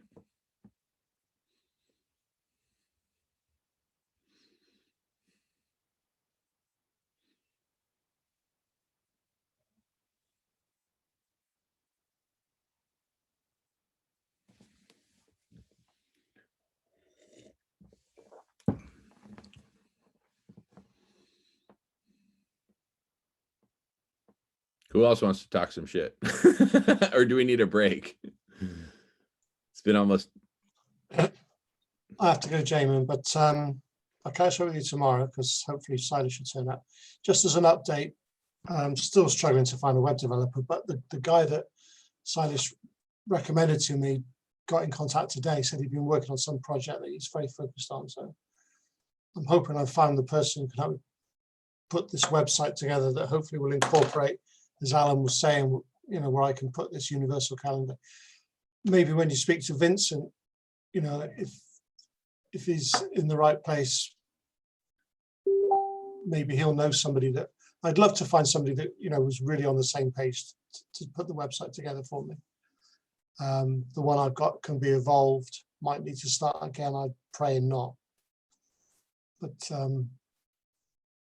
if you want to help and you like some of the things I'm talking about, that's definitely where I'm at, you know, actually making all these things a reality. On maybe Alan can help a bit, I don't know. Anybody else with experience and background and that sort of thing. I mean, if Vincent's going to develop this universal calendar for you, maybe you can take it a stage further and get involved in other things as well. But thanks for this evening. Yeah, go on. I think, yeah, he will probably know people who can do websites. Sarah sounds like she knows somebody. So definitely follow up with Sarah on that. Yeah. Hey, is it okay if I actually interject, or do I need to raise my hand? No, you go right ahead, Sarah, sister. Okay, Go for it. I'm just working outside and I'm very grateful that I'm out actually working right now. And I wanted to let you know that I do know someone. His name is Frank McLaughlin. He lives in Pennsylvania because I was asking him to help my friend do her vegan dating site, but he says it's just too involved and just too much. It's just a long story with that, and it's just the person that has the website doesn't know what she doesn't even know about computers. She doesn't know what HTML is. So if you don't know what HTML is, we just can't even talk to you. Like, that's our deal. We just can't. So I had to move on from that project. So he could take on any project now because he is vegan. So I think we should, I don't know if you're vegan, but I just like to keep it with in the vegonomy. And maybe talk to him because I'm sure he could give a really good rate and he wouldn't be trying to rip you off. You know, I could give you his email. Would you want me to post it in the chat? And you could just reach out and say I referred you? Yes, please. Yeah, okay, let me just get it right now for you. It's just better to go ahead and get it, and you go ahead and contact him right away because he's a very nice person, and we have a mutual adoration for beagles. So he has a female senior beagle, and I have a senior male beagle, and I think both of them are vegan dogs. I know my beagle is vegan. So, okay, so I'll get that to you right away, okay? Thanks. Thank you, Sarah. That sounds like the shit.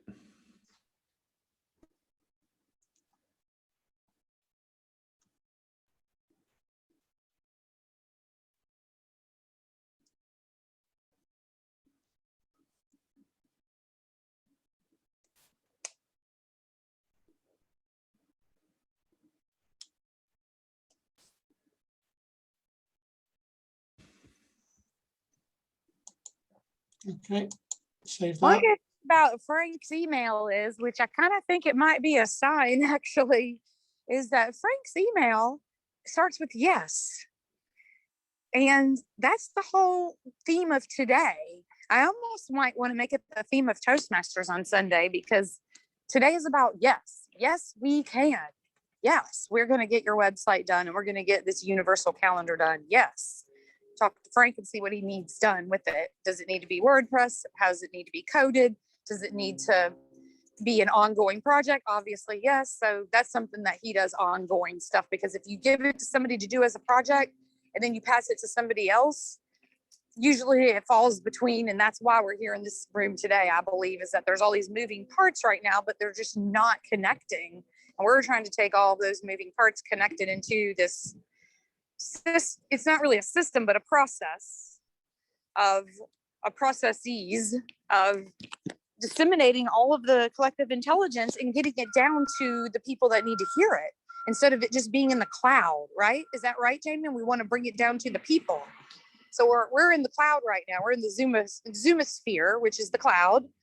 And we have all these great ideas of how to save the world. And this is a great thing. And we need to do that. But now we have to get our troops on the ground down and somehow pull them out of the matrix and figure it out how to train them properly and get all the moving pieces together. That's really what needs to happen. I think it's happening. That's exactly what I was referring to earlier when I talked about, you know, you can only do things in your own backyard. You need to be connected, but ultimately you need to get out of your office and away from the Zoomosphere and see people face to face and make it happen. That's what I want to be doing. Well, the shit is that both of those are crucial. Both doing stuff face to face in your own community and connecting on the Zoomosphere. And the essence of the shit is that we create this supercharged intention of saving, healing, and transforming life on Earth through collective superintelligence, connecting directly with boots on the ground, which, for example, Food Healers is all about. Back to you, Simon. Yeah, no, I get all that, and I just want to start applying it now. You know, we can talk till the cows come home. We need to actually start making things happen, I feel. This aspect of the hour time difference, Jamin, does that mean, whereas last week I turned up at 3, next week it'll be starting at 2 for the Food Healers? Yeah. So here, just like, see right now, if you just Google what time is it in Los Angeles, just type that into Google, and Okay. that'll tell you what time it is in Los Angeles right now, which is 2 p.m. So tomorrow, and this will be the case until you go through a daylight savings shift, which I think is going to happen any day or week now, right? When do you guys do your daylight saving? But anyway, It's the end of this month. okay, whenever it happens, then recalculate. But until then, okay, it's 7 a.m. tomorrow morning is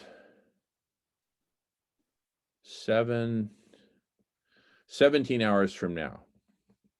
That's 17 hours from now.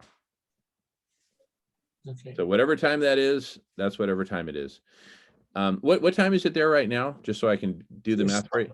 It's 9 p.m. Okay. So you're 7 hours later. So it'll be 2 p.m.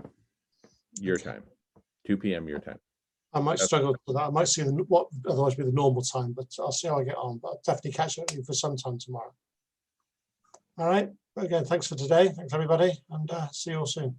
Thank Thank you, you, Simon. I'm really happy. My pleasure. You're so great.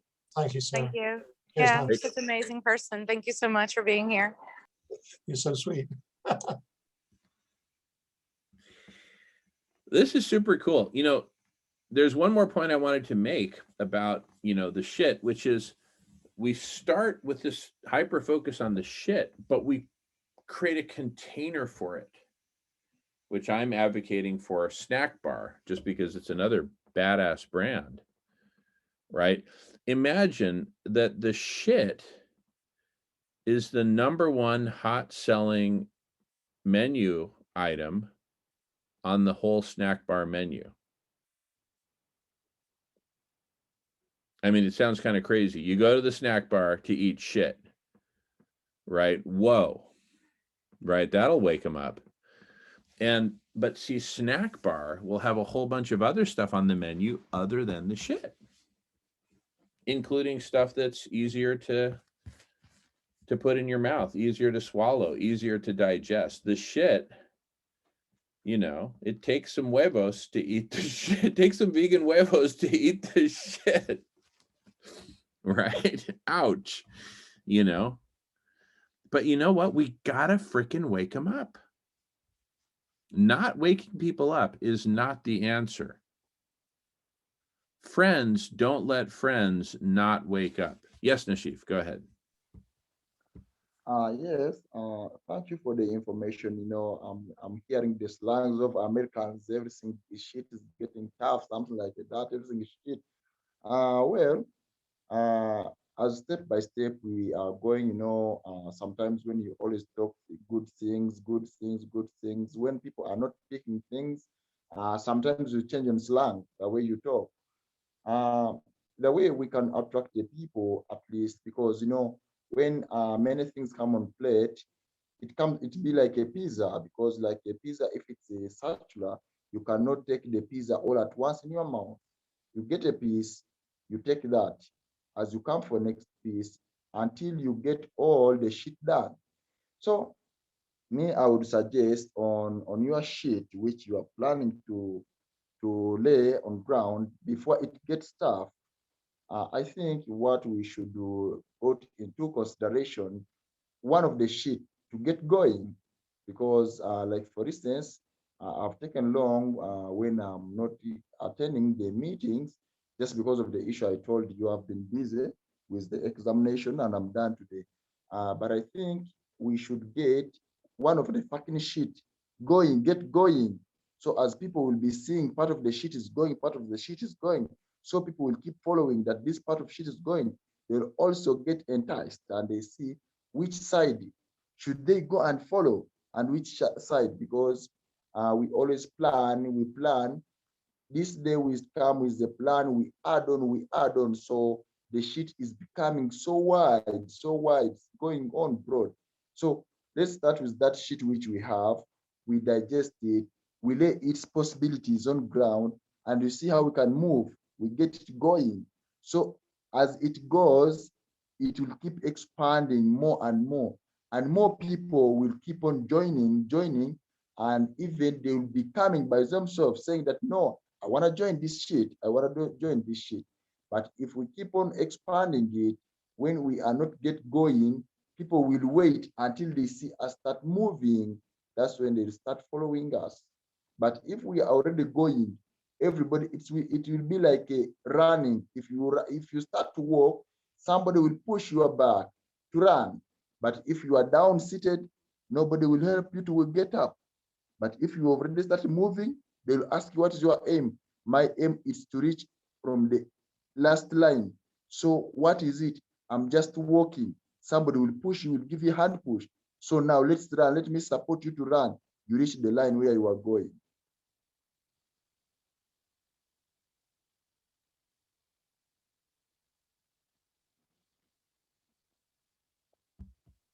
Yeah, this will be, we'll have the shit list everybody wants to be on. I like it. I like the shit list because it's kind of like Craigslist, which started off as an email list, but this is the shit list. I've been on many a shit list in my day.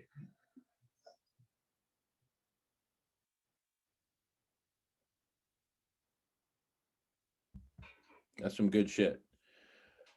All right. Sarah's got her hand up. Go for it, Sarah. Hey, just a quick, I just wanted to go back to address real quick about the dog whistle and then go on to talk about this great idea about your S.H.I.T show. So just because of the dog whistle thing, the reason why it's a speciesist term is that dogs are not supposed to be domesticated. Dogs are domesticated because people domesticated them when they should have just been left in the wild. And therefore, there was no dog whistle. The dog whistle was invented for dog racing, greyhound racing. Okay, that's actually been outlawed in most states. I think it's almost outlawed in every state now. And, the dog whistle, I think what you were referring to is that only dogs could hear the whistle. So I understand what you were trying to do in your context, but just for all, out of all due respect, I would just ask that we just really just not use any speciesist language, whether you believe it's speciesist or not. It's okay for me to call you out on it. I'm not trying to be personally attacking you at all. I'm just letting you know, hey, I used to say all of this stuff too, and it's all over the media and it's just ingrained in our brains and we're trying to get out of that. So one thing we say is, I'd like to have, it's better to have two birds in one scone, something like that, because you're not supposed to say kill two birds with one stone. So you say two birds in a scone, or feed two birds with one scone. Okay. So we're trying to come up with this whole language, and Jane is too. We come up with this whole thing on plant-based neighbor, which is part of a universal calendar that we need to connect to. And that's who we need to tell these, you know, if we can get vegans to kind of accept this in reality, because most vegans are really still believing the scamdemic thing going on. So that's the problem, is that you've got a lot of people divided still. But going forward with your acronym, I just think it's brilliant. I love it. I think it's great because you're taking a spin on the word and you're putting a positive spin. So even like I know that there's certain like things that are real popular at restaurants where people will order a burger called the home wrecker. And it's like the #1 burger, right? Because it's like this word that's really demeaning and not good, but it's still like some has a connotation of positive when people eat the food. So you could have those things like what you're talking about, SNAC.bar, stuff like that. You know, the connotations and the way you use the words, and it's just all about marketing and the way that you just did that. So I think that's great the way you did that, because you have so many things you can do in talking about the word in Mexico with the shirt. That's a positive. So I think if you had food named after that, it's just like this. If you look at the restaurant that you may not have ever heard of in Atlanta, it's called Slutty Vegan. Okay. It is the #1. People would wait I didn't even go there when I went to Atlanta before, right during Super Bowl in 2019. I did not go to Slutty Vegan because I was not going to wait in 24 degrees outside for 2 to 3 hours to get a plant-based burger that I could get in LA. But in Atlanta, because they don't really have anything vegan, they do now, but 2 years ago they had nothing. People will wait 2 to 3 hours in freezing cold weather to get a burger from Slutty Vegan, whether they believe that that's a good term or not. You see what I'm saying? So Wait, a lot of did you people don't want say to use that word. did you say slutty with an S? Yeah, Slutty Vegan. It's It's brilliant. right. Okay. So that's what I'm saying. What you just came up with is exactly what you should talk to Pinky. Pinky's African American. So, because in Atlanta is very heavy African American vegans, is the rural population in Atlanta with because I lived there. It's just if you look up the population, it'll tell you it's about 65% in the city African American. There's so much vegan because there's all these food deserts everywhere because it's a racist city still. It's Old South. So it's a totally Old South. So I didn't know that, and I lived there, and yeah, I got ingrained in that. I didn't know. Okay, so I'm saying that even I was like, I'm not going to Slutty Vegan. I don't even like that name. It's so offensive. But everybody else wants to go there because you should see. You could just go on Slutty Vegan, look at their menu, and look at what they call things. And they even have a storefront now. So first was a food truck, and it's in a area that's all African American area where some of my friends that I stay with when I go down there, and it's in West End, and I always stay there, and because I don't have that aversity to stay anywhere, but in Atlanta they try to keep it separate and segregate it, but you know I mix, and they have so many places like Herbal Essence, I think it's called. There's so many awesome raw vegans and all, but they have all these terms and they're all seem to be kind of sexual is what I'm saying. So your term seems to be, oh, hey, Nashif, I'm glad you came on. And what I'm saying is I think you really have something here and you should probably just do a press conference about it instead of just doing a meme, because it almost seems to be kind of an urgent thing. Because if it's only 4 to 6 months, I mean, I don't know. It seems to be more urgent than just keep going on Zoom like this. You know, you're absolutely right. It's time to launch this shit. It's time to launch this shit. And you know, the container I think could be SNAC.bar, right? So that way the #1 menu item, the #1 section on the menu of SNAC.bar is the shit, right? And so, you know, and then of course from there we can expand to other menu sections. So the shit, so it's like I'm looking on the images and like their biggest thing is just like some piled high burger that looks like a bacon cheeseburger, but it's all vegan, right? And I'm sure they have some giant burger that, you know,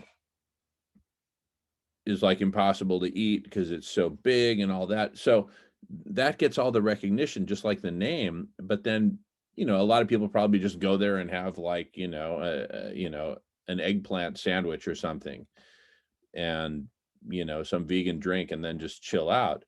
But it's to be in this energy that's so electric, that's so impactful, that just takes a stand and says, here, let me just screen share some of the images from Slutty Vegan.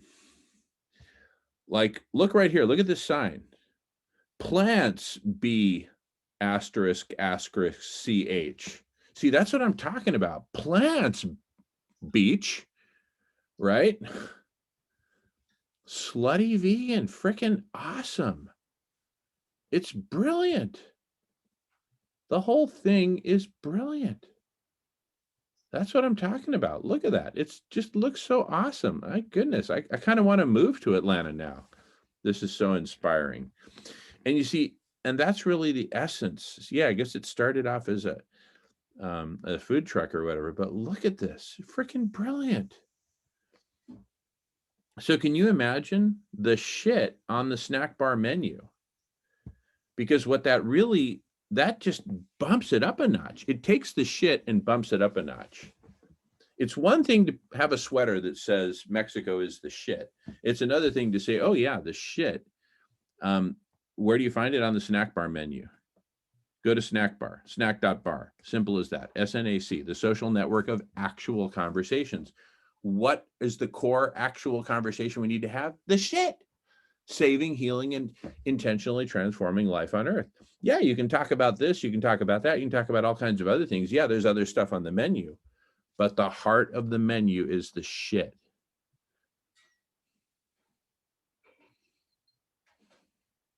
It's kind of like that Huey Lewis song, the heart of rock and roll is the beat. Well, the heart of rock and roll is the beat. And from what I see, I believe it. Well, the heart of snack bar, the heart of the snack bar is the shit. And from what I see, I believe it. You know, it's time to fucking throw down and do this shit.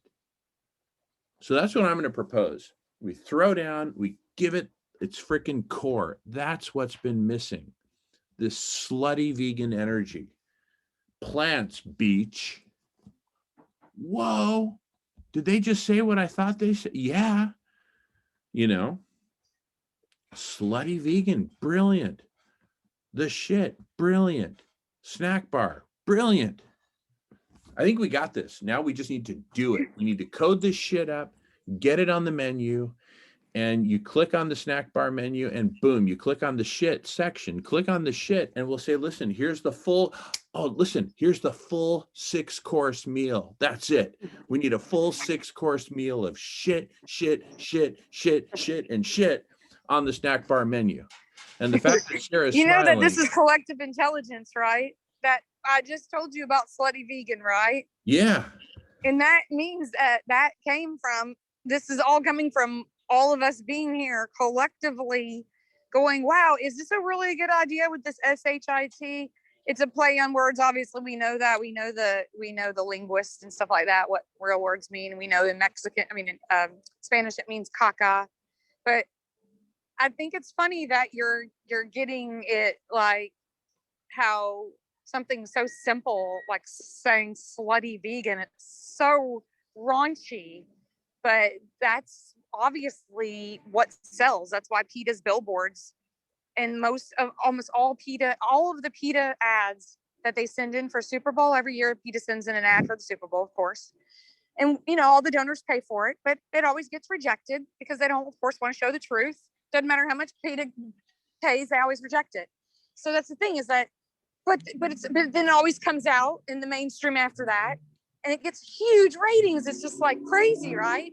It's like that shock value. You have to, at this point now, because of the way people are, you have to literally wake them up. Like you said, there's this necklace that we pass around when people go vegan, and we say, whoa, hold up, doggies, hold up, babies.